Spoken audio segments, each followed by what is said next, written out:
দেখ অহনা, বহু কষ্টে সবে একটা বিপদ থেকে উদ্ধার হয়েছি। তোর জন্য আবার নতুন করে কোনো সমস্যায় পড়তে চাই না। বাবা, আমি তো গত 4 মাসে একদিনও বাড়ির বাইরে পা রাখিনি। অহনা, প্লিজ একটু শান্ত হও। ঠিক সেই সময় হঠাৎ রমেশবাবুকে ফোন করেন সৌম্যর দাদু।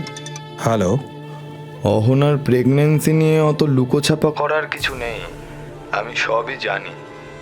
ওর শারীরিক অবস্থা নিয়েও তুমি একদম টেনশন করো না। ওর সন্তান সৌম্যর পরিচয়েই আমাদের বংশ পরিচয়ী মানুষ হবে। ওর সন্তান সৌম্য এবং আমাদের বংশ পরিচয়ী মানুষ হবে। অহনার বাবা সৌম্যর দাদুর পরামর্শ অনুযায়ী সমস্ত ব্যবস্থা করলেন। রমেশবাবু অনেক ভেবেও এই রহস্য উদ্ঘাটন করতে পারলেন না যে কিভাবে অহনার গর্ভধারণের বিষয়টা জেনে গেলেন সৌম্যর দাদু। জানলেও অহনার বাচ্চাকে তিনি সৌম্যর পরিচয় দিতে রাজি বা হলেন কেন?